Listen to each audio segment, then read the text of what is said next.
ભાઈ 3 છાશ આપો ને.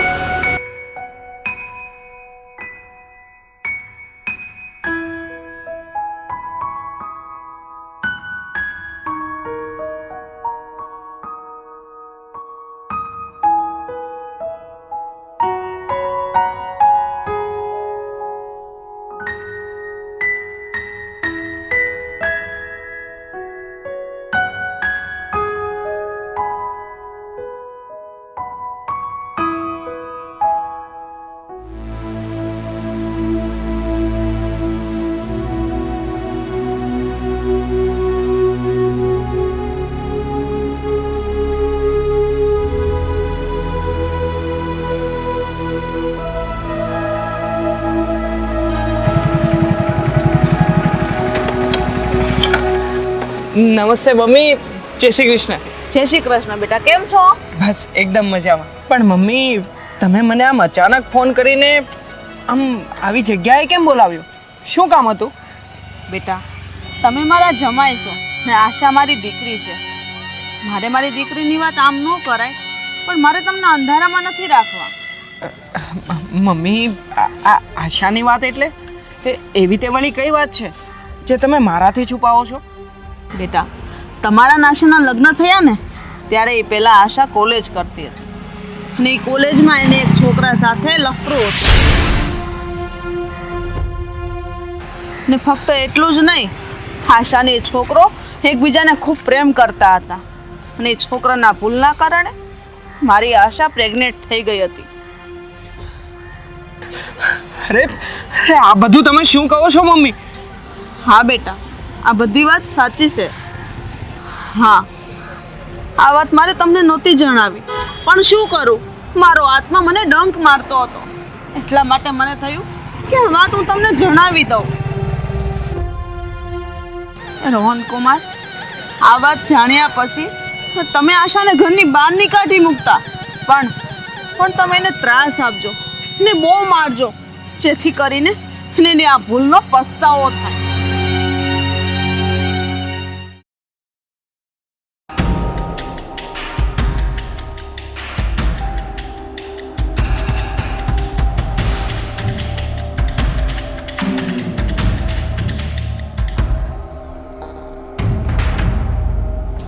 આશા!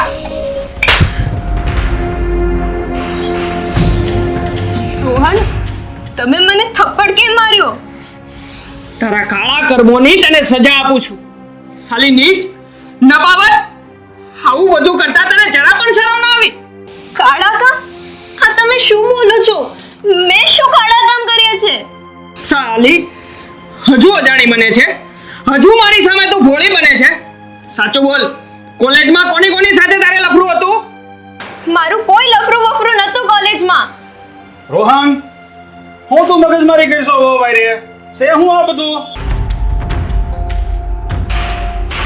અરે પપ્પા, તમારી આ ભોળી દેખાતી વહુએ એનું મોઢું કાળું કરી નાખ્યું છે. હે, એના કોલેજ સમયમાં એનું એક છોકરાની સાથે લફડું હતું ને આ ચુડેલ એ છોકરાથી પ્રેગ્નન્ટ પણ થઈ ગઈ હતી. નહીં પપ્પા, આ વાત તદ્દન ખોટી છે. મારા કોઈ જોડે સંબંધ નહોતા. તું કદાચ ગમે એટલું સાચું કૂટીશ ને તો પણ હું તારી વાતને સાચી નહીં માનું, કારણ કે આ વાતના સમાચાર મને એવા વ્યક્તિ પાસેથી મળ્યા છે ને કે જેના પર મને તારા કરતા પણ વધારે વિશ્વાસ છે, સમજી? અને એક વાત કાન ખોલીને સાંભળી લેજે, તે મને અંધારામાં રાખીને મારાથી આ વાત છુપાવી છે, એટલે આનું ફળ તો તારે હવે જિંદગીભર ભોગવવું પડશે. હું તને શાંતિથી જીવવા નહીં દઉં. તારું જીવવાનું આરામ કરી નાખીશું. જોજે તું હવે.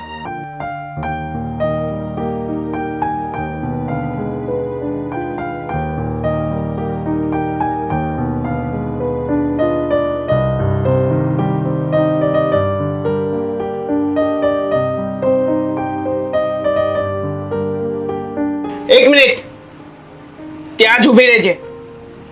મારી પાસે બેસવાનો કે મારી સાથે બિસ્તર પર સૂવાનો તારે હવે કોઈ હક નથી. તું ફક્ત સમાજની દ્રષ્ટિએ જ મારી પત્ની છે, બાકી મારી નજરમાં હવેથી તારું કોઈ સ્થાન નથી. રોહન, તમે મારી સાથે આવું વર્તન કેમ કરો છો? હું નિર્દોષ છું. મેં એવું કંઈ જ નથી કર્યું. તે શું કર્યું છે અને શું નથી કર્યું ને એ બધી જ વાતની મને ખબર છે. એટલે જ મને આજથી તારા પર જરાય વિશ્વાસ નથી. તું મારી પત્ની હોવા છતાં પણ મારી પત્ની બનીને નહીં રહે. આજથી તારી અને મારી વચ્ચે એક દીવાલ ઊભી થઈ જશે. જા તું નીચે સૂઈ જા ને ત્યાં જ આરામ કર. મારાથી દૂર જ રહેજે, સમજી?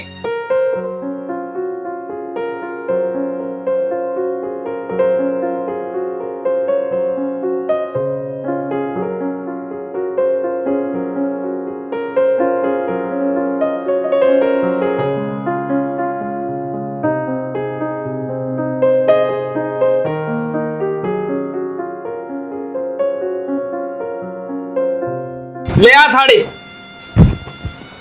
આ સાડી હું આપણા ઘરની કામવાળીને આપવા માટે લાવ્યો હતો, પણ હવેથી આ સાડી તું પહેરીશ, કારણ કે આ ઘરમાં તું હવે ફક્ત કામવાળી બનીને જ રહીશ, મારી પત્ની બનીને નહીં.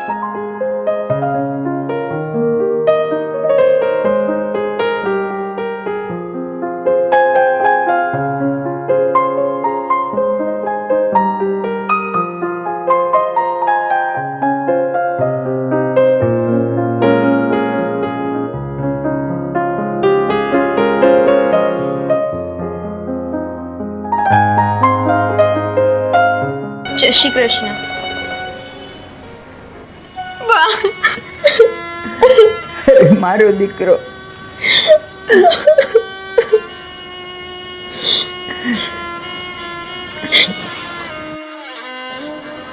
આશા, શું થયું બેટા તને? તું કેમ રડે છે? ના, તારી હાલત કેમ આવી થઈ ગઈ? બેટા બેટા તું વાત તો કર કે આવી હાલત તારી કેવી રીતે થઈ અને કોણે કરી? મમ્મી, મારી આવી હાલત રોહને કરી છે.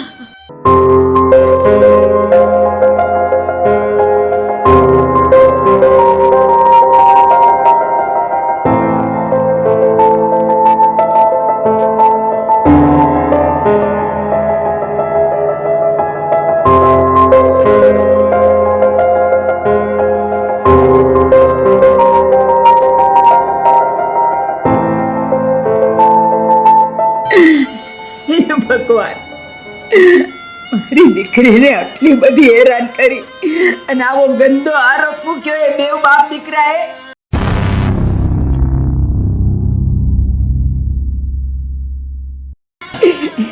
બા, તમે ચિંતા ન કરો.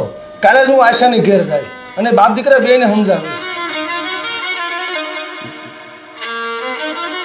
ના નટવર, તારે ત્યાં નથી જવાનું. એ બાપ દીકરા પાસે તો હું જઈશ. એ બંનેને તો હું સીધા કરીશ. એ સાલાઓ એના મનમાં સમજે છે શું? આશા તું રડીશ નહીં. કાલે હું તારી સાથે આવીશ અને બંને બાપ દીકરાને બરાબરના ખખડાવી નાખીશ. એ લોકો સમજે છે શું? મારી દીકરી પર આટલો ગંદો આરોપ મૂક્યો એણે. નહીં રડ બેટા, નહીં રડ. હા બા, તમે કાલે જ એના ઘરે જાજો, નહીં બાપ દીકરા બેને ધમકાવજો. એના મનમાં સમજે છે શું આપણને? અને આમ તો જો આપણી દીકરી આશાની કેવી હાલત કરી નાખી છે.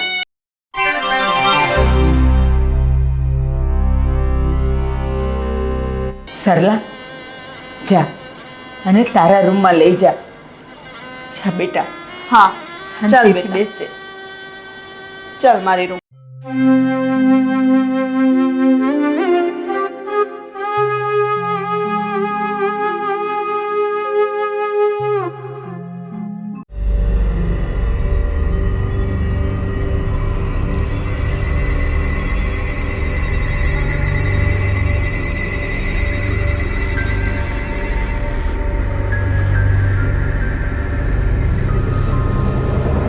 જય શ્રી કૃષ્ણ પપ્પા.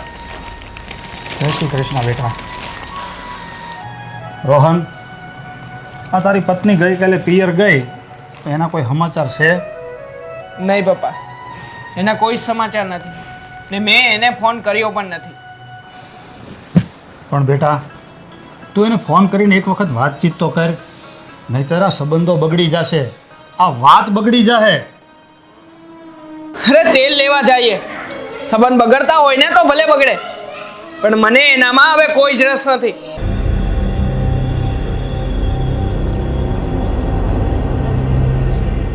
આવો બેહો ને. હું અહીંયા બેસવા નથી આવી. હું તમને બંને બાપ દીકરાને પૂછવા આવી છું કે તમે બંને મળીને મારી દીકરીની હાલત આવી શા માટે કરી? કારણ કે વાંક તમારી દીકરીનો છે. એણે મને અંધારામાં રાખીને મારી પીઠ પાછળ પોતાનું મોં કાળું કર્યું છે. મારા ખાનદાનનું કે મારી દીકરીનું લોહી એટલું હલકું નથી કે એનું મોં કાળું કરે. અરે હલકી તો તમારી નજર છે. તમને માણસ પારખતા નથી આવડતું. શારદાબા, આવું બોલીને તો તમે અમારું અપમાન કરો છો. તમે અમને ગાળ દ્યો છો. અરે ગાળો તો તમે મારી દીકરીને દીધી છે, એને ઉલટા કહીને. અરે તમારા બંનેની હિંમત કેવી રીતે થઈ મારી દીકરીની સામે આંગળી ચીંધવાની? જુઓ બા, અમે તમારી દીકરી ઉપર ખોટી આંગળી નથી ચીંધી રહ્યા. તમારી દીકરીએ જેનું મોં કાળું કર્યું છે ને, એના પૂરતા પુરાવા છે મારી પાસે. શું પુરાવા છે તમારી પાસે? અને આવી ખોટી વાત તમને કોણે કીધી? મને એનું નામ આપો. બા, જો હું એ વ્યક્તિનું તમને નામ આપીશ ને, તો તમે જે જગ્યાએ ઊભા છો ને, પગ નીચેથી તમારી જમીન પણ સરકી જશે. અને હા, પછી તો તમારે પણ માનવું જ પડશે કે હું જે કહી રહ્યો છું ને, એ વાત બધી સાચી જ છે. હા તો બોલો, કોણે કીધું છે તમને આવું? તમારી છોકરીને કોલેજમાં કોઈ છોકરાની સાથે લફરું છે ને, એ વાત મને એના જ મમ્મીએ કરી છે. શું આ વાત તમને સરલાએ કરી છે? હા બા, આ વાત મને મારા સાસુએ જ કરી છે. હવે તમે જ કહો ને, કોઈ માં પોતાની દીકરી વિશે આવી ખોટી વાતો કરી શકે?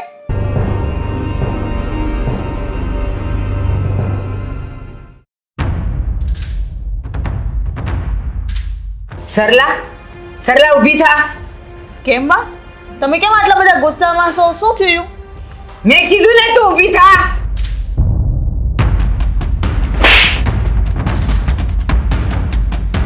બા, તમે મને થપ્પડ કેમ મારી? બા, હું છું? આ સરલાને લાફો કેમ માર્યો? આ તારી વહુએ એની દીકરીની વિરુદ્ધ એના સાસરિયાને ભડકાવ્યા છે, એના કાન ભર્યા છે. આ તમે હું બોલો છો બા? તારે સાંભળવું જ છે ને, તો સાંભળ. આ તારી બાયડીએ આશાના સાસરે જઈને એના પતિ અને એના સસરાને એવા કાન ભર્યા કે આશા જ્યારે કોલેજમાં હતી ત્યારે એને કોઈ છોકરા સાથે લફડું હતું, અને આ સાંભળીને રોહને એને ત્રાસ આપવાનું શરૂ કર્યું અને એનું જીવવાનું ભારે કરી નાખ્યું. આ તારી બાયડી. સરલા, આ હું કર્યું તે? તારી દીકરીની જિંદગીમાં તે ઝેર ગોળ્યું. હું કામ કર્યું? બોલ. હા હા, મેં જિંદગીમાં ઝેર ગોળ્યું છે. કારણ કે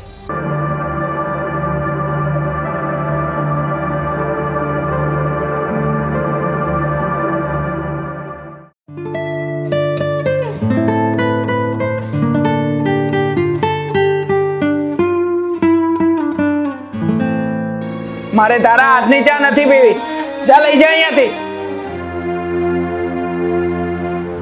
મારી દીકરી અહીંયા ઝેરના ઘૂંટડા પી રહી છે અને તમારે એના હાથની ચા નથી પીવી? આવો ને શારદાબા, આવો. જય શ્રી કૃષ્ણ. આ વળી પાછું શું થયું? તમે મારી દીકરી ઉપર જે ખોટા આળ નાખ્યા છે ને, એનો પુરાવો લઈને આવી છું. સરલા, કે આ બાપ દીકરાને જે કાલે તે મને કીધું તું? રોહન કુમાર, આશા વિરુદ્ધ જે મેં તમને વાત કરી હતી ને, એ વાત ખોટી હતી. તો પછી તમે મને આવી ખોટી વાત કેમ કરી? અને એ પણ તમારી જ દીકરી વિરુદ્ધ? કુમાર, મારા લગ્ન પહેલા મારી સાથે ભણતો પરેશ નામનો છોકરો, એની સાથે મારે અફેર હતું, ને લગ્ન પછી પણ મારે એની સાથે સંબંધો હતા. એકવાર અમે મળતા હતા અને આશા અમને બંનેને જોઈ ગઈ અને એ વાત એને એના પપ્પાને કરી દીધી. એના પપ્પાએ મને મારીને મારી પાસેથી બધી વાત જાણી લીધી અને ગુસ્સે થયા ને ઘરની બહાર કાઢી મૂકી. ત્યાર પછી 2 વર્ષ સુધી હું મારા પિયરમાં રહી.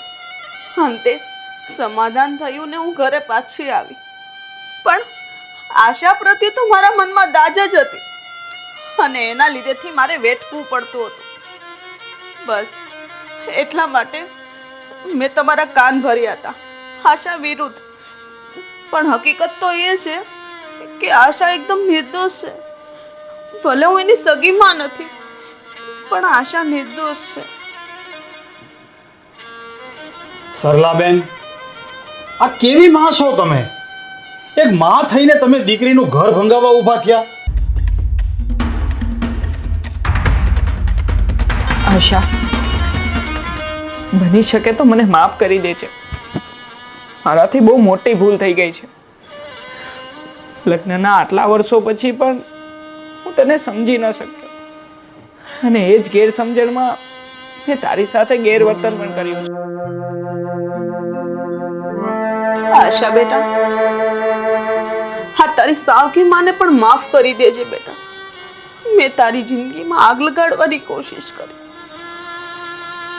મને માફ કરી દેજે. મમ્મી, હું તમને ક્યારેય માફ નહીં કરું, કારણ કે તમે મારી માં નહીં પણ મારા દુશ્મન છો. અને હવેથી હું તમારા ઘરમાં ક્યારેય પગ નહીં મૂકું, અને તમે પણ આ ઘરમાં પગ નહીં મૂકતા.